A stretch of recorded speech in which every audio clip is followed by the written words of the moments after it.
Hey everybody, welcome back to Old World Legends, where we focus on growing the community. I'm your host Mike, and with me as always is Evan. Dragon Ogre Shagath Evan here.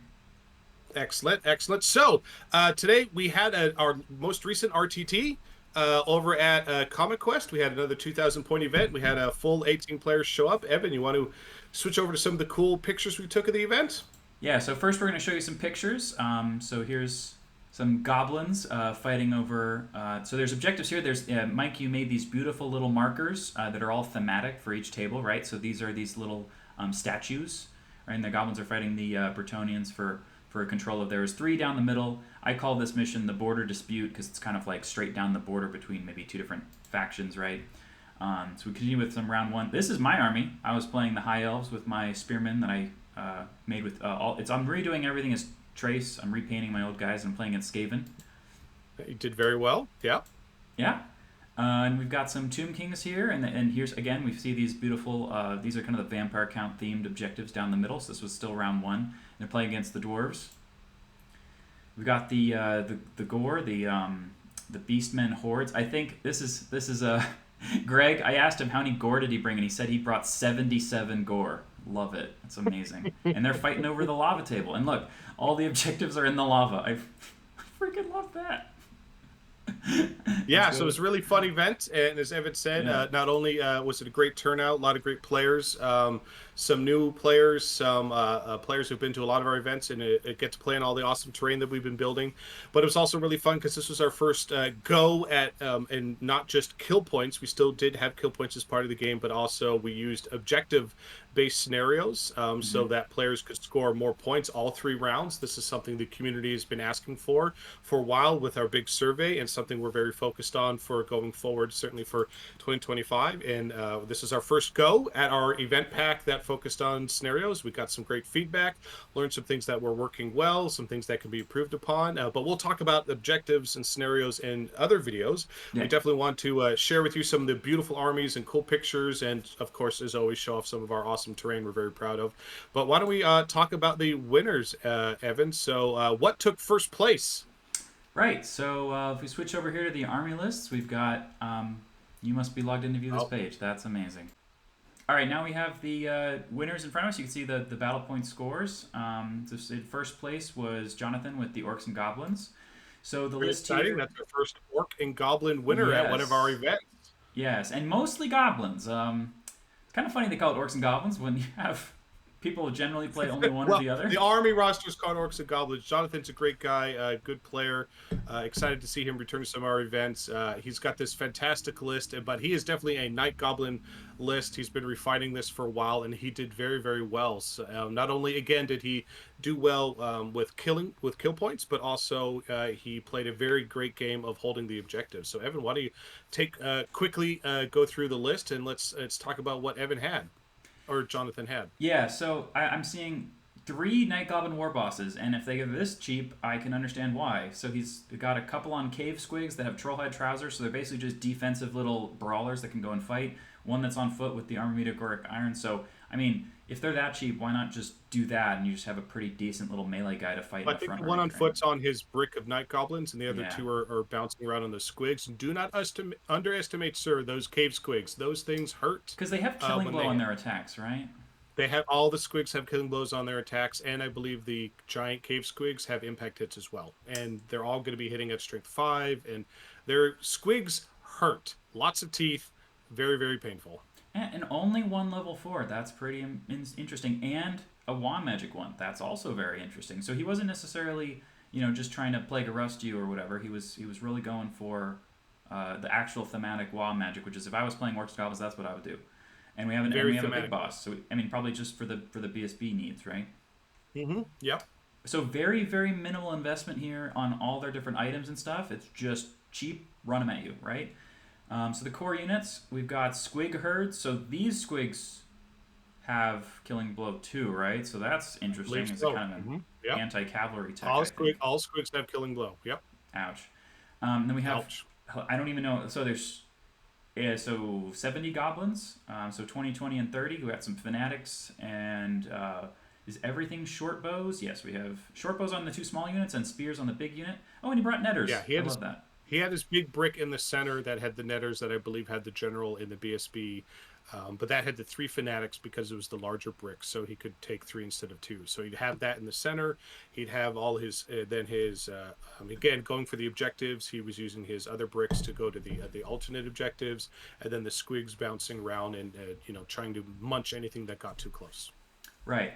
He's got Goblin bolt throwers, very very cheap for some effective fire. I mean, you just get a decent strength 6 hit that can take off a couple wounds off a monster or something. I mean, if you just have a good chance of that, if you just buy a couple of them, why not, right?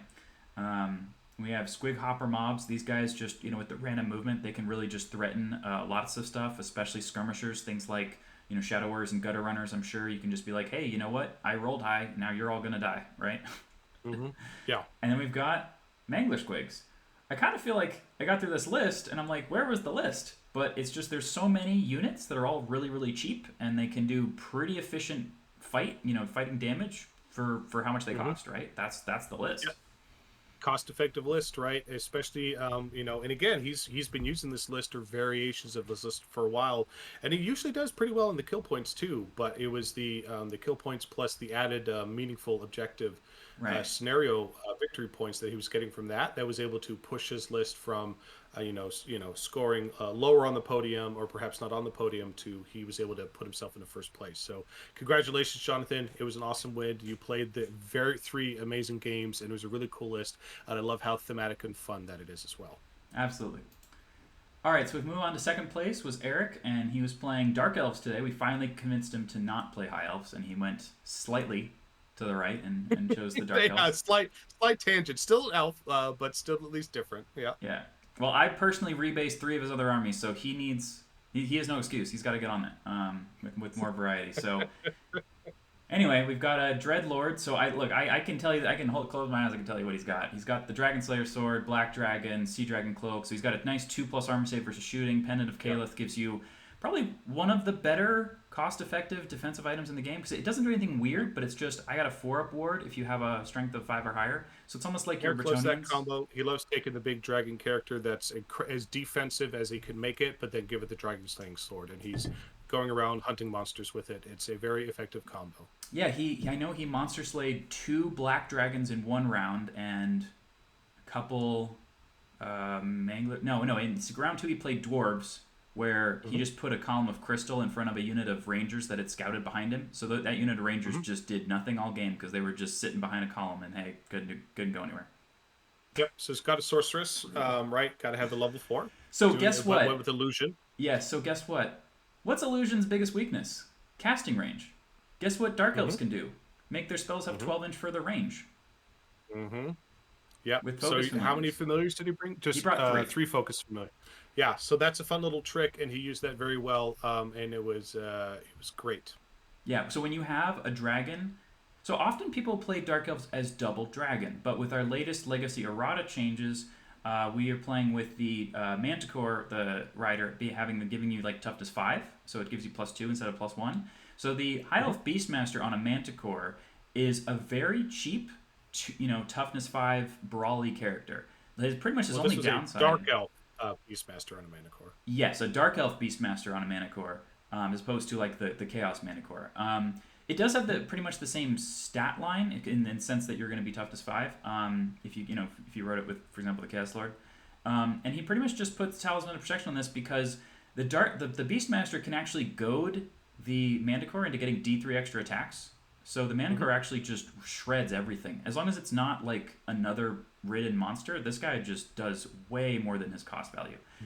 Honestly, his only downside is a lot of output and good defense. His main downside is he can't take a great weapon or a lance, and he can't take full plate. He can only take heavy armor, but it doesn't matter because the Manticore does all the work. It's not about the rider, it's about the Manticore.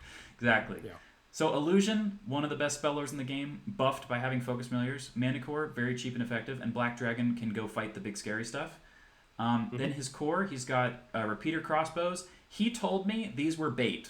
The point was put a big unit of crossmen somewhere where people are like, ooh, I want to go kill them, and then he charges you with all the monsters, right? So that's the bait. And then he's got Dark Riders. They can move around pretty quick. The Dark Riders are quite an interesting unit in the objective play because they can take banners and a decent amount of armor, and they still have like fire and flee. So they can scout Hmm. forwards, they can have a 5+ armor save, they can have spears, they can have some crossbow shots. They're basically just better than Illyrian Reavers in every possible way. Makes me sad. Yeah, the interesting thing is, and we saw that now, we're seeing more of these fast calves, certainly at this event, than we have in the past.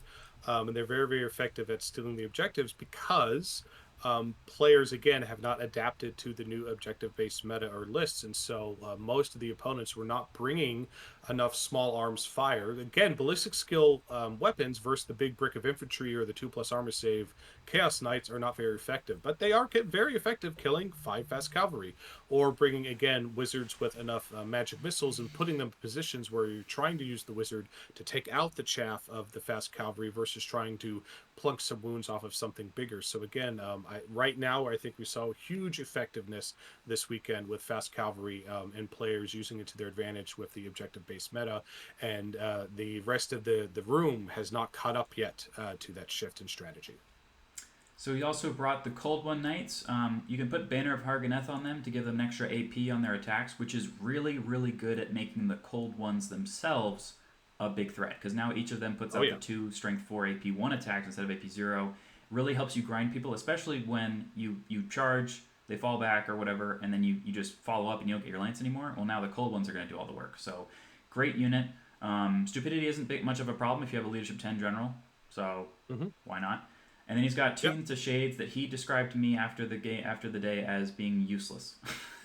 So Yeah, didn't quite come into play as he was expected to. But again, they're very, very small units. And I think for, again, the way he was playing his army in terms of, again, Eric is very much battlefield control, min maxing his ranges, his threat ranges, his zona controls. And again, with the objectives, they just didn't come into play with the way he was using the list today. So I am curious to see what he brings next time for the list. But let's move on. Let's not spend all too long on the Dark Elf list, but it's great to talk about it.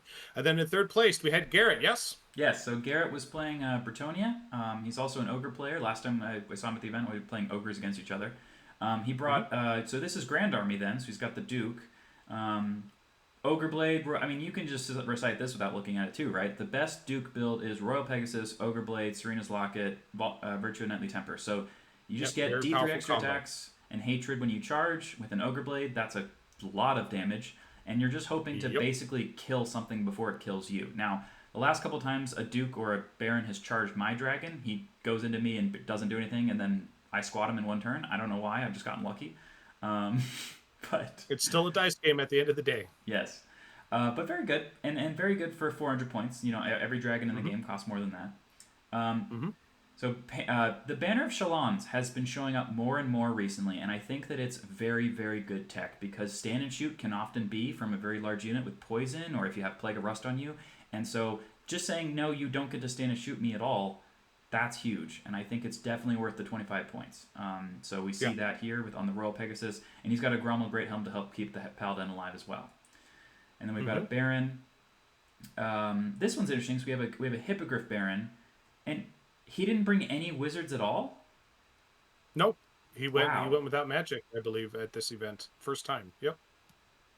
Okay, and he got third. So look, Yeah. you can do it. You get third place. You know, go for it. His strategy was right. The best defense is a good offense, and he's like, I'm going to hit everybody so hard, so fast with this list that it's not going to matter. Well, apparently And it he worked. did very well.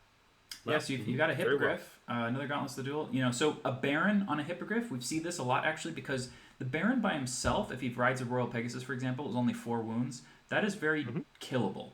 But if you put him on Hmm. the Hippogriff, he's much more similar to I mean, better than any Empire character you can get because an Empire General Oh, on oh yeah. Griffin is not as good as this, and it's just a good No. backup person, right? And Yeah. They against have this better stat lines list, than the Empire characters for right? sure. Against this list, you can only Miasmic Mirage one of these 3 flying groups if they're in different, Pegasus units. So if they all fly at you, Hmm. which one you can only stop one of them, right? Yeah, that's why. That's the whole idea is that if one hammer can be stopped, 3 hammers you can't stop them all. So he brought peasant bowmen with some banners, which are really nasty because guess what? If you go kill the peasants and they take their banner, you don't get the 50 victory points for that. Rude. Yeah, but he was Okay. using them to sit on objectives, and I think that was one of the things he said that typically he would not have brought them in the list. Right. But in order so he could hold the different objectives while the Pegasus Knight and go forward and do their thing. They were sitting back and holding the objectives. And again, he was keeping his opponents so occupied with the threat of those other units that they were able to sit pretty unharmed on the objectives Well, also, most if you kill games. them, they're worth 62 points. Even if normally if they had a banner, you'd get the 50 extra for 102. But no, they're Mm-hmm. peasants, so you're out of luck. Like Yep, what? very cost effective. Yep. And he brought Knights of the Realm, which are a very cost-effective unit in the kill points and maneuverability meta, but they don't necessarily have the rank bonuses to help capture. And I know that he kind of felt the pain of that. So if potentially bringing a bigger unit so they can have ranks is another option. Yeah, that's what he typically does because he typically would bring one larger unit of knights that had Yeah, many ranks for various reasons and such. And specifically, he broke them up into two separate units so that he could be on more objectives yeah. for this event, and that worked. Certainly did work. He got third place on the podium very well. And I think it was only in the one of the later rounds. I think he just got edged out playing Eric in one of the later rounds. So yeah, he's still a very good list, and Garrett has always performed very well with it. And then, wow. So this is really just a very simple list. We've just got flying character monsters, 2 units of 4 Pegasus Knights, and then basically your core is doing all the objective holding. And Mm-hmm. how are you going to spend any resources trying to fight these knights and these archers when all of the Pegasus Knights and flying stuff is in your face? Right. And he had again more points than normal for those hammers to just run down the opponent because he wasn't investing them in a wizard, right? So he wasn't dumping all those points into a dragon, wasn't dumping all those points into a level 4 wizard that was tooled Yeah, out with all these things.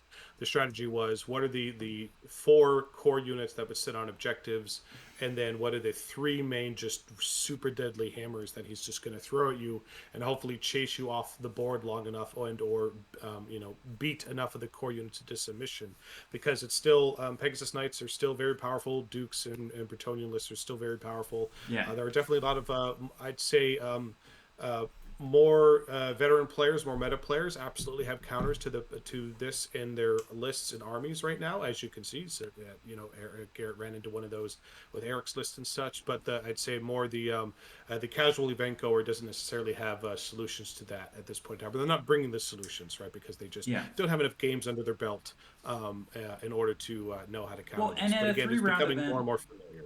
at a 3 round event, you very often will play, basically an average player in the first round, so he's probably going to do very well in that first round. And then by the second Yep. round, you could be another pretty newer player there too. And then so pretty much by the time he reaches his weight class, it could be that's just the last round of the game. Yeah, and again, it's just a fun 1 day event, right? We don't take them, Yeah, yeah, too crazy. It's just a great weekend, fun day to go roll dice with some friends, have a great experience. But I do believe if he was taking this to the 2 day event, he would have probably brought some different stuff. But again, that's what we're always trying to do with these events is we're always testing out our scenarios, yeah. and new scenarios and new objective play and scoring and such for 3 or so months in a row. Every month we do an event to iterate, collect feedback on that, so that when we do get to our 2 day event, we have battle tested lists and things that have gone through the community multiple times. But all right, so that's the third list. But Evan, we typically would only go over 3, but you wanted to go over one more? Yes, because last time Leo got very, very close to getting in the top 3, and this time again, he got in 4th place. So Leo is a player that has recently kind of joined our group. He's been playing Skaven. He has the most beautiful army I think I've ever seen. It's massively Yeah. customized. He's 3D printed individual parts to kind of kit bash with Games Workshop pieces. He's got a lot of AOS Skaven and original Skaven. He's kit bashed a bunch of Warp Lightning Cannon stuff. I played him in round 2. But this time, unlike the first 3 times we played, I did beat him. So his loss was to me. Ha ha ha. Yeah, this time. That being said, Leo is also an exceptionally great, not only great painter, but great player as well. Really fun to play games against, and he's very good at the game, which is exciting to see somebody excelling with Skaven. And he got so close to getting on the podium this time. I'm telling you, man, he's going to get on the podium real soon. But let's go through his list and Yeah. share the So awesome Mike, tech he brought. what I'm realizing is I'm literally the reason why he didn't make the podium. Because if he had played probably anybody else or on a different table, I think he would have won, and then he probably would have been higher than Garrett. But I stopped him from being in the podium. Now I'm here to put him back in the video. So there we go, making up for my. Until next time when Yeah, he's going to get his revenge, I'm sure. we'll see. Okay. We'll see. So we've got so he's been iterating on his list a lot. I think the scariest version was 2 Graciers, 1 Illusion, 1 Elementalism. That was insane. But what Oh, we it is worth pointing out again yeah to remind people as Evan goes through this, we are using our Old World Legends Legacy errata. We will do a separate video about that to cover that. yeah Basically, the long and the short of it is we do believe some of the legacy factions needed things fixed that were clearly broken or oversights, such as letting things such as the bells and chariots be within the units in terms of pulled along, dragged along, so forth and so on. But we very much, as a community, we want to tweak as few things as possible. We want to keep it as close to the GW release rules as we can. So we were not looking for balance changes or overhauls. So we will again do a separate video about that, talking yeah about our approach to a more lighter touch on a legacy, which is why we call it a legacy errata. That's not a legacy rules packet or balance update. It's just what can we fix so that clearly the things that should work the way they're supposed to work help them. So that's why you'll see some of the things Leo brought here were because they worked the way, quite frankly, they should have always worked. So first off, so we got a Gracier here, level 4 of Illusion. This was interesting. I personally think the Skaven list that he plays would do better with Elementalism, but it's definitely tricky. So he's got the Lore Familiar, so he can pick the spells, and basically he's trying to stop dragons and stuff, so that the rest of his army can basically just kind of fight you to a draw, fight you to a win, with his clan rats and things sitting on the objectives. He's got one power scroll, and the nasty part of the Gracier is he gets D3 Warpstone tokens for free, and Warpstone tokens are better than power scrolls. You just get D3 bonus to your casting roll instead of a pick the highest dice. So he often uses the power scroll and the Warpstone at the same time on the pivotal spell, and then he has a casting value of something like 17 happen. That sounds like a dirty Skaven trick. Yeah, Expect exactly. nothing less from a Skaven player. The only thing that sucks is if you. There was one time where he rolled a 13, and I was just like, why is there nothing that happens when you roll a 13 as Skaven? You used to be like, you roll a 13 exactly, fun stuff would happen. So, the Plague Priest. Remember how I was talking about the Dark Elf Beastmaster on a Mana Core? Guess what? This guy's almost the opposite, right? He's very, very cheap for being incredibly annoying to kill. Because when you put the Plague Priest on a Plague Sensor, he has 7 wounds. He's right? awesome. He's toughness 6. He's got 4+ armor save. But the main thing is that he makes anyone who fights him in combat -1 to hit, and anyone within 3 inches of him is -1 toughness. So I think he's on the Plague Furnace, and I Plague think Furnace. his weapon is the Plague Right, Sensor. yeah. So he's on the Plague Furnace. That's his special Plague Flail, I I believe. play Skaven too, Mike. I just misspeak sometimes. Okay? Okay. You play everything. Anyway, yes, great unit, fantastic, and again, he's so hard to kill.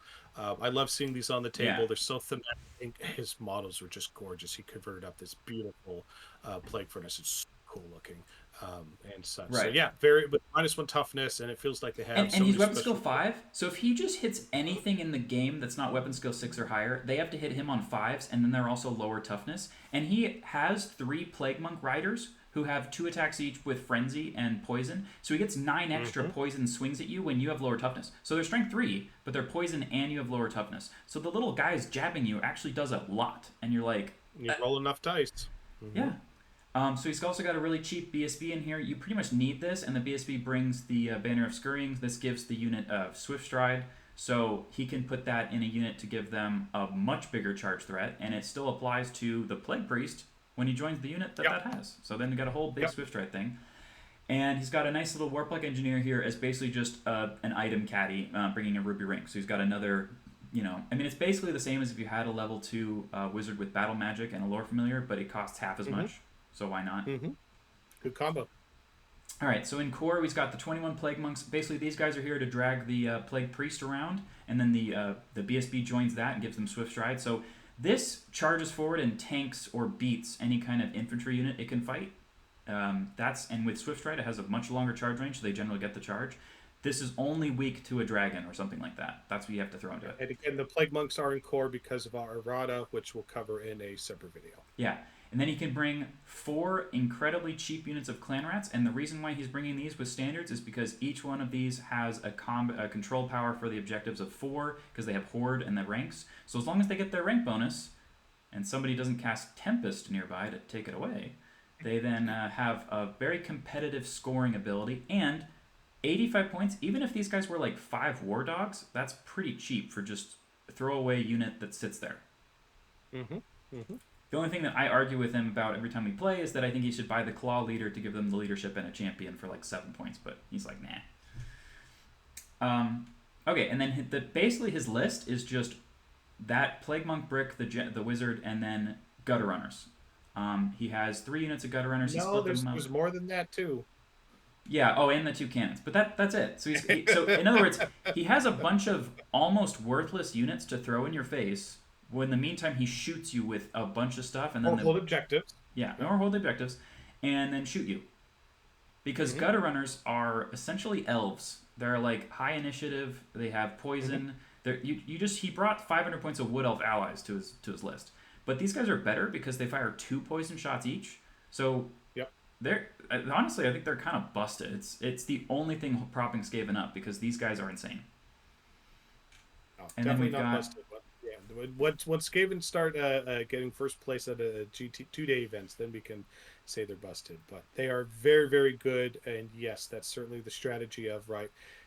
It's great to see that Horde Skaven list of all those clan rats holding the objectives and actually being of meaningful value where he's scoring objective points. It's great to see that with yeah. some really durable plague units, right?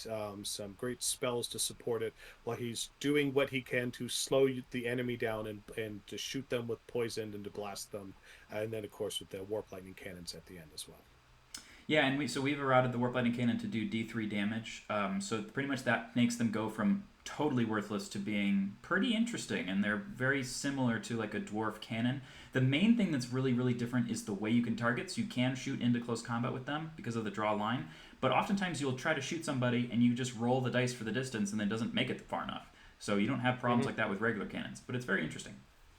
Yeah, it is. And again, making it a D3 damage instead of one certainly brings it up to the potential of a cannon. But again, it's still Skaven tech, so it's still incredibly random and unreliable. It can shoot, and he did multiple times at the event shoot into combat, and he ended up most of the time, I think, hurting himself more than he hurt his opponent. But that sounds like a very Skaven thing to do. So I love his list. I love its army. Not only is it beautiful, it's very thematic. It's super fun. He's a great opponent to play against. I'm so lucky, awesome to have him at the event, and I'm telling you, he's going to be on this podium sooner than you know it. Cool, Evan. Anything else about the event we want to call out before we close this one I out? Yeah, so I just because we've been talking about, so here's me in round 2 playing against the Skaven list. I think there's a couple photos in here. So this is my army on the right. We were playing on the infamous lava table. So he's got these are the 2 warp lightning cannons that are converted, so it's nice. They kind of have a lot of bits from different AOS parts, but then he's got like these custom 3D printed or crafted bits and green stuffed on stuff there. We're awesome. Yeah, so here we go, amazing. Anyway, just wanted to show people that because his gutter runners, the whole army is this like punk theme, and the gutter runners are riding around on skateboards. Every individual guy Yeah, has a little skateboard. yeah. And then on the plague furnace, he actually has a rock band, so pretty Yeah, awesome. But yeah. anyway, we'll have to close it out for this time, and we'll see you all in the next video. Catch you later. All right.